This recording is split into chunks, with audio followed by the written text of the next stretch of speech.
Le lion n'était pas le roi des animaux. Du moins, il ne l'était pas au départ. C'était plutôt le buffle.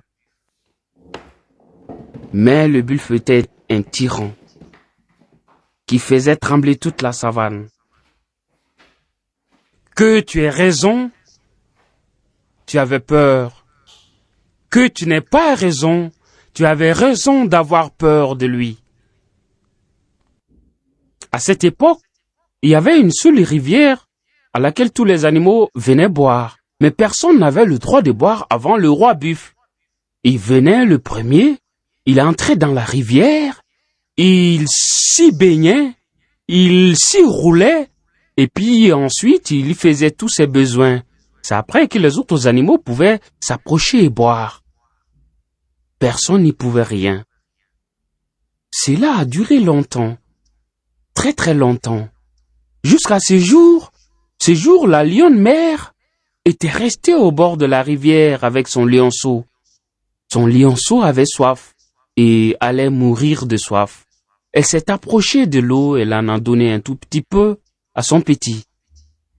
Je ne sais pas qui est allé rapporter ça au roi buffle, mais quand il arrive ce jour, accompagné des membres de sa cour, des griots et des griottes qui lui chantaient ses louanges, « Oh, Dankele, le grand buffle, tu es le plus grand de tous les rois, tu es plus grand que Sundiata le grand, tu es plus grand que Damonzon le grand, tu es plus grand qu'Alexandre le grand. » Quand il est venu donc le roi buffle et qu'il a constaté qu'on avait bu avant lui, il s'est tourné vers les animaux et les menaçant avec son regard féroce, il a crié « Qui est-ce qui a osé boire avant moi le roi ?»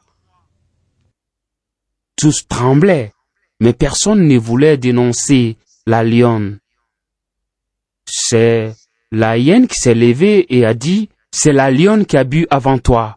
Moi, je ne vais pas payer pour une faute que je n'ai pas commise. » À ce mot, le buffle s'est jeté sur la lionne et l'a écrasée avec ses grosses pattes. Mais le lionceau, il n'est pas mort. Il s'est sauvé à toutes pattes et est allé se cacher. Il a attendu pendant longtemps, jusqu'à ce qu'il soit devenu grand. Quand il est devenu un grand lion dont le rugissement retentissait à travers toute la savane, il est sorti et il a dit au buffle, « Buffle, où est partie ma mère? Où est partie maman la lionne ?» Le buffle, intimidé par la force que dégageait le lion, le buffle, il commence à cafouiller, à bafouiller. « Mais ta mère la lionne ?» C'est un de ses conseillers, le conseiller royal, qui lui a soufflé dans l'oreille. Il s'agit de la lionne là, il y a de cela quelques années, elle a osé boire avant toi, alors tu l'as tuée. « Ah oui, c'est vrai, » dit le buffle en se tournant vers le lion. C'est la loi, et ce n'est pas moi, la loi c'est la loi. Il paraît que ta maman, elle a osé boire avant moi, alors la loi lui a été appliquée. La loi, ce n'est pas moi. La loi qui ne s'applique qu'aux plus faibles est une loi injuste. Toi et moi, on va se battre devant les animaux réunis. » Aussitôt le lion, il se jette sur le buffle, le terrasse et libère le peuple des animaux de ce tyran féroce. C'est depuis ce jour que le lion est le roi des animaux.